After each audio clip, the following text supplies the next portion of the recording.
अशोक को अपनी दादी का एक खत मिला, कई सालों बाद। उन्होंने लिखा था कि मरने से पहले वे उसे आखिरी बार देखना चाहती थीं। अशोक का घर गांव के बाहरी इलाके में पहाड़ों और जंगलों के बीच स्थित था, जिसे लोग भूतिया जगह मानते थे। अशोक अपने गांव पहुंच गया और अपनी दादी से मिलने गया। दादी ने उसका हालचाल पूछा और फिर उससे उसके दादा तुलसीदास के बारे में पूछा। दादी ने उसे बताया कि उसके दादा शिकार के लिए जंगल में गए थे, पर उसके बाद कभी लौटकर नहीं आए। कई लोगों और पुलिस ने उन्हें ढूंढने की कोशिश की, पर वे असफल रहे। रात के खाने के बाद दादी ने उसे पहले मंजिल पर उस कमरे में सोने को कहा जहां उसने अपना बचपन बिताया था। रात के लगभग 3 बजे अचानक किसी ने उसके नाम को धीरे से पुकारा। अशोक सपना देख रहा था, पर वो आवाज सुनकर जाग गया। उसे दरवाजे पर दस्तक की आवाज सुनाई दी। उसने दरवाजा खोला, पर वहां कोई नहीं था। कुछ देर बाद वह फिर से सो गया, पर थोड़ी ही देर बाद फिर से किसी ने उसका नाम लेकर दरवाजे पर दस्तक दी। वह उठा और चारों ओर अंधेरे में देखने लगा। तभी फिर से दस्तक की आवाज आई। उसने देखा कि खिड़की पर एक पेड़ की शाखा हवा के झोंके से बार बार टकरा रही थी। उसने सोचा कि शायद यही आवाज का कारण है, और उस शाखा को तोड़ दिया। सुबह गांव के कुछ बच्चे खेल रहे थे कि तभी एक तांत्रिक वहां आया और उन्हें एक खत दिया, जो अशोक के लिए था। उस खत में लिखा था कि उसे उस घर में नहीं रहना चाहिए। वह जगह सुरक्षित नहीं है और वहां किसी काली ताकत का वास हो सकता है। अशोक ने वह खत पढ़ा और सोच में पड़ गया कि यह खत किसने भेजा। उसने गांव में लोगों से अपने दादा तुलसीदास के बारे में और जानकारी हासिल करने का सोचा। गांव में घूमते समय उसकी मुलाकात पुलिस इंस्पेक्टर से हुई। अशोक ने उन्हें सब कुछ बताया। इंस्पेक्टर ने बताया कि उसके दादा उनके बचपन के दोस्त थे और उन्हें भी घर के आसपास किसी अजीब घटना का एहसास होता था।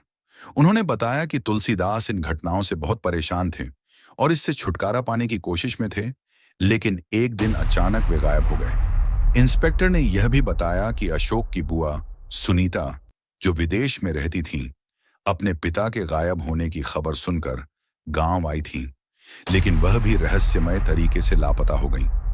इसके बाद 6 महीनों तक किसी ने उसकी दादी को भी नहीं देखा। गांव में लोग कहते थे कि वह अकेले अपने पति और बच्चों की याद में वहां रह रही थीं। इंस्पेक्टर की बातें सुनकर अशोक वापस घर गया और उसने अपनी दादी से बुआ सुनीता के बारे में पूछा। दादी ने पहले तो सच छिपाया, पर फिर कहा कि हाँ, सुनीता आई थी, लेकिन अपने पिता के गायब होने से वह पागल हो गई थी। दादी ने उसे शहर के मानसिक अस्पताल में भर्ती करा दिया था। यह सुनकर अशोक ने दादी से वादा किया कि वह अगले दिन अस्पताल जाकर अपनी बुआ को वापस लाएगा। रात को अशोक फिर से अपने कमरे में सो गया। आधी रात के करीब उसे फिर से धीमी सी आवाज में अपना नाम पुकारने की आवाज आई और खिड़की पर दस्तक भी हुई। उसने उठकर देखा तो पाया कि पेड़ की वही शाखा जो उसने तोड़ी थी, किसी तरह फिर से उग आई थी और खिड़की से टकरा रही थी। उसने डर के मारे शाखा से पूछा, तुम कौन हो? कई बार पूछने पर भी कोई जवाब नहीं मिला, तो उसने शाखा से शर्त लगाई कि अगर वह हाँ में जवाब देना चाहे तो 3 बार दस्तक दे और नहीं के लिए 2 बार। उसने पूछा, क्या तुम मुझे मारना चाहते हो? शाखा ने 2 बार दस्तक दी। उसने फिर पूछा, क्या तुम मेरे दादा की आत्मा हो? शाखा ने 2 बार दस्तक दी। फिर उसने पूछा, क्या तुम मेरी मदद करना चाहते हो? इस बार शाखा ने 3 बार दस्तक दी। अशोक ने फिर सवाल किया, क्या तुम मेरी बुआ सुनीता की आत्मा हो? इस पर शाखा ने फिर 2 बार दस्तक दी। अशोक ने आखिरी सवाल किया, क्या तुम मेरी दादी हो? अचानक शाखा ने 3 बार दस्तक दी। इसी बीच अशोक ने अपने पीछे से अपनी दादी की डरावनी हंसी सुनी। उसकी दादी तो नीचे सीढ़ियां चढ़ने में असमर्थ थीं, तो फिर पीछे खड़ी हंसने वाली वह कौन थी? अशोक ने घबराकर पीछे मुड़कर देखा तो उसकी दादी जैसी दिखने वाली एक रहस्यमय छाया वहां खड़ी थी। उसकी आंखों में अजीब चमक थी और उसके चेहरे पर एक भयानक मुस्कान थी। वो अशोक की तरफ बढ़ने लगी। अशोक ने हिम्मत जुटाकर पूछा, तुम कौन हो? मेरी दादी तो ऊपर नहीं चढ़ सकती। उस छाया ने हंसते हुए कहा, मैं वही हूं जो यहां इतने सालों से तुम्हारी दादी के रूप में रह रही हूं। तुम्हारे दादा और तुम्हारी बुआ सुनीता के गायब होने के पीछे भी मैं ही हूं। अशोक के रोंगटे खड़े हो गए। उसने तुरंत दरवाजे की ओर भागने की कोशिश की, लेकिन दरवाजा अपने आप बंद हो गया। अशोक को अब एहसास हुआ कि वह किसी अदृश्य शक्ति के चंगुल में फंस चुका था। वह डर के मारे पीछे हट गया और खिड़की की तरफ देखा। जहां पेड़ की शाखा फिर से खिड़की पर दस्तक दे रही थी, मानो उसे चेतावनी दे रही हो। अचानक उस शाखा ने खिड़की का शीशा तोड़ दिया और खिड़की के अंदर आ गई। शाखा की हरकतें अब सामान्य नहीं लग रही थीं। वह ऐसे हिल रही थी जैसे उसमें भी किसी आत्मा का वास हो। अशोक ने घबराकर शाखा से एक आखिरी बार पूछा, क्या तुम मेरी मदद कर सकते हो? शाखा ने 3 बार दस्तक दी। ये मानो हां का इशारा था। अचानक कमरे की खिड़की और दरवाजे जोर से खुल गए और एक तेज हवा का झोंका अंदर आया।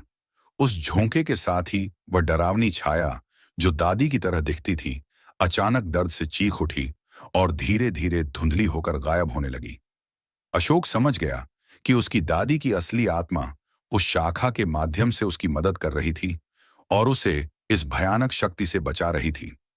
जैसे ही छाया गायब हुई, अशोक ने अपनी दादी की असली आवाज सुनी, जो उसके कानों में गूंज रही थी। वह कह रही थी, अशोक, तुम सही समय पर यहां आ गए। यह आत्मा मेरे शरीर में वर्षों से कैद थी और मेरे परिवार को बर्बाद कर रही थी। तुम्हारे आने से ही मुझे इसे खत्म करने की ताकत मिली है। अब तुम जल्दी से यहां से चले जाओ और फिर कभी इस घर में मत आना। अशोक ने अपनी दादी का आदेश मानते हुए वहां से तुरंत निकलने का निर्णय किया। वह घर से भागते हुए सीधा गांव की तरफ भागा। जैसे ही वह गांव पहुंचा, उसने देखा कि आसमान साफ हो गया था और अजीबोगरीब सन्नाटा जो हमेशा उस घर के आसपास होता था, अब खत्म हो गया था। अशोक ने गांव वालों से दादी और अपने परिवार के लिए एक पूजा का आयोजन करवाया ताकि उनकी आत्माओं को शांति मिल सके। उसने अपने जीवन में फिर कभी उस भयानक घर की तरफ नहीं देखा और अपने दादा और बुआ के बारे में किसी से बात नहीं की। अंततः अशोक को यह समझ आ गया था कि कुछ रहस्य हमेशा अनसुलझे ही अच्छे होते हैं और उन पर पर्दा डालना ही सबसे बेहतर है। यदि आपको यह कहानी पसंद आती है तो प्लीज सब्सक्राइब करें। यदि आपके पास कोई अन्य सुझाव है तो कृपया हमारे साथ साझा करें। Thanks for click on subscribe button. कहानी, हम किसी की भावना को ठेस नहीं पहुंचाना चाहते। ये असाधारण आत्मा और ऊर्जा इस दुनिया में मौजूद है। यदि आप विश्वास नहीं करते तो कृपया उन पर मजाक न बनाएं। हमें हर किसी का सम्मान करना चाहिए, चाहे वे मौजूद हों या नहीं।